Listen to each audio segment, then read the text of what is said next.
what color are you getting? Oh, no wonder. Princess's wool. I'm doing lavender. Yay!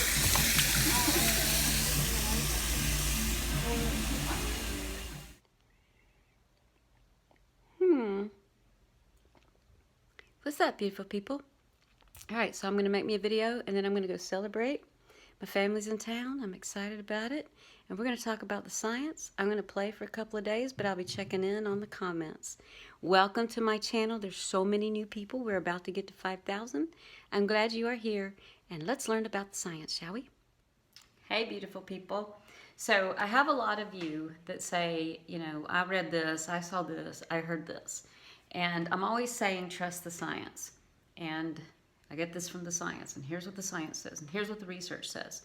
And then I will have some of you leave me links. You'll make a claim, you'll say something like, well, I read this, or I think this is better, or this is how I do it, and then you'll leave me a link. 9 times out of 10, the link is to Erowid or Mushroom Observer or the Shroomery. These are just forums, and they're just social media sites, and they're no different than my forum or Facebook. So it's no different than saying my neighbor said, because they're just random people on the internet. So where is a good source of science? What about Scientific American Magazine? What about scienceinformation.net? What about a blog by a doctor? So these seem like they're reputable science sites. Now, reputable has nothing to do with accurate. Reputable means they tend to report well. So that all that means is like me trying to report well. Am I reputable? But I am not a good source for scientific information. So what these places do is they take, like Scientific American, they will take an actual research article and they will tell you this is what it says. Now what they're doing is they are interpreting the data. Now here's where the reputable comes in. How well do they interpret the data? How well do they interpret the actual science? So you will have a researcher do the actual science, and then they will have all of their colleagues come together, write it up, and they will send it to any outlet to publish the results of their work. That is the science. So that is where you should go. But if you can't understand it, then you have to go to someone who's going to interpret it for you, right? And those are blog posts and websites and magazines like Scientific American.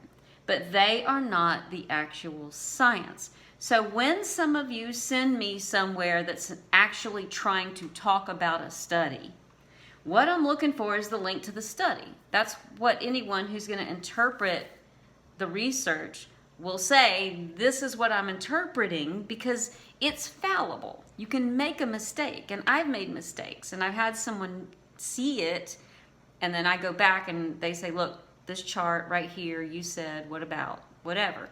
So it's up for discussion. If you're very good at interpreting scientific data, there will be fewer of those mistakes.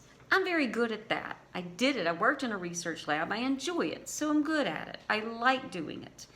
So, but I mean, I make mistakes. But I need to see the actual research.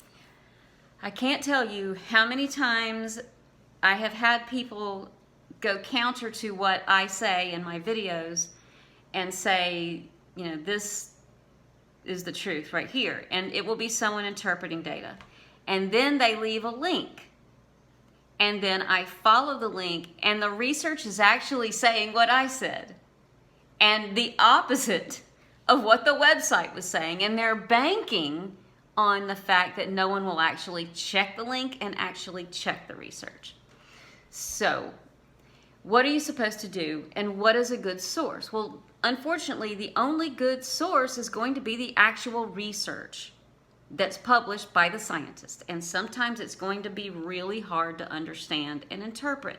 And that sucks for the layperson, which is why I have always believed that everyone should have a really good science education, a good science background, an ability to do the science skills, like statistics and being able to interpret data and know how a study is supposed to be performed. And the most important thing is knowing what the control is and what it means and how it works, because it turns out it's kind of important when it comes to ibotenic acid. So if you can't, then you have to rely on people like me. And I promise I will do my best. So if I tell you, I'm sorry, but that's not the science, that's someone interpreting the science, right? So always follow the links. When you see someone make a claim and it's different than what I say, ask them, where did you get your information? Can you cite a source? And I promise you, what they'll cite for you is links to more people interpreting data or just making stuff up. Or it's pseudoscience. There's a lot of that going around. So if it's not the actual research, then it's not actually good science. And you can trust, like Scientific American. Sometimes Science Direct will publish good scientific research for you with a synopsis at the top, sort of summarizing it. So a lot of the research is hidden behind a paywall, and there are a lot of companies out there. We have a link in our forum to a company that's trying to free the research up and get it out of being from being behind a paywall. So I actually have an article that is spreading bad information. In my next video, I put a poll up on the community tab on my channel asking if you wanted me to make a video on an example of good Amanita science and bad Amanita science. So even scientists are not doing right by this mushroom. And I found an actually really good article and I wrote the guy and I said, thank you so much for doing a good job and for actually sharing good information, accurate information. I'd really like to write to the person of the bad study, but I don't think they'd really care and that they would answer me. And the other thing is I would ask them to print a retraction or completely take that article down. And I am trying to get articles removed and information corrected on the internet. I've seen one article on a drug rehabilitation website that had the title of Amanita muscaria and then went on to talk about psilocybin. And then I've seen other articles that use interchangeably Amanita muscaria and all the other Amanitas that are deadly, and just use them interchangeably and say they're all deadly. Another thing that creates bad information is also something that con artists do. And they'll say, you know, hey, here's what this is, and here's what it can do. But then, to make it sound like a bigger or better claim, they'll make another claim that's true that has nothing to do with it. So let's say I wanted to sell you my water that's sparkling water and it's got health benefits, like it'll keep you alive because you have to drink water to live, but I really want you to buy mine. Then I'll go on to say, did you know there are actual hot springs that have been proven to improve skin and blah, blah, blah by this much? It adds overall to my article, to the wow factor.